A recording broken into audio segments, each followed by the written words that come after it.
Bismillahirrahmanirrahim. Assalamualaikum warahmatullahi wabarakatuh. Kepada yang terhormat Ibu Wiwin Herwina, Magister Pendidikan selaku dosen pengampu mata kuliah Identifikasi Kebutuhan Belajar Kurikulum.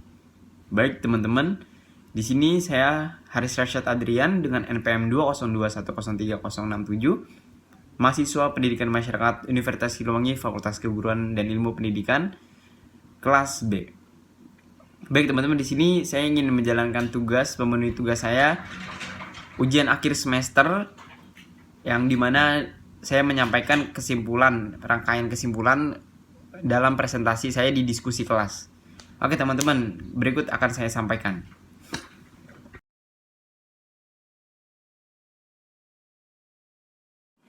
Model-model pembelajaran merupakan kerangka konseptual yang lebih menekankan pada penerapannya di kelas, sehingga model-model pembelajaran dapat digunakan sebagai acuan pada kegiatan yang sistematik.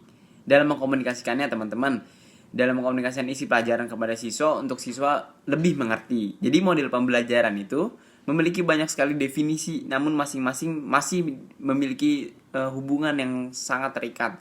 Dalam model pembelajaran ada 4 model. Yang pertama, kita bahas model pembelajaran berbasis masalah atau problem based learning.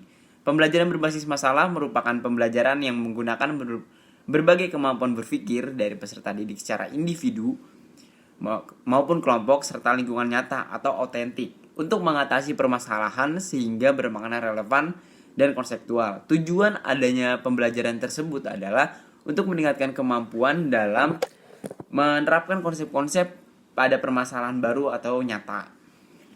Kemudian ada model pembelajaran berbasis project atau project based learning model.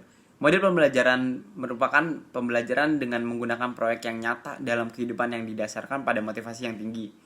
Pertanyaan yang menantang, tugas dan permasalahan yang digunakan untuk membentuk penguasaan kompetensi yang dilakukan dengan kerjasama dalam upaya untuk memecahkan masalah. Jadi tujuan dari project based learning ini tujuannya teman-teman untuk meningkatkan motivasi belajar, teamwork, keterampilan, berkolaborasi dalam pencapaiannya, kemampuan akademik, level tinggi, atau taksonomi dalam tingkat kreativitas yang dibutuhkan pada abad 21 nanti. Kemudian ada pembelajaran melalui penemuan atau discovery atau inquiry. Model pembelajaran penemuan adalah memahami konsep, arti, dan hubungan melalui proses intuitif untuk akhirnya sampai kepada suatu kesimpulan. Discovery terjadi apabila individu terlibat, terutama dalam penggunaan proses mentalnya untuk menemukan beberapa hukum, konsep, dan prinsip melalui observasi, klasifikasi, pengukuran, prediksi, penentuan, dan inferi atau pengambil keputusan.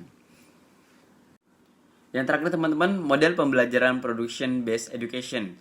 Model ini merupakan proses pendidikan dan pelatihan yang menyatu pada proses produksi, di mana peserta didik diberikan pengalaman belajar pada situasi yang konseptual, mengikuti aliran kerja industri mulai dari perencanaan berdasarkan pesanan, pelaksanaan, dan evaluasi produk atau kendali mutu, hingga langkah pelayanan pasca produksi. Tujuan penggunaan model pembelajaran ini adalah untuk menyiapkan peserta didik agar memiliki kompetisi kerja yang berkaitan dengan kompetensi teknis serta kemampuan kerjasama berkolaborasi sesuai tuntutan organisasi kerja.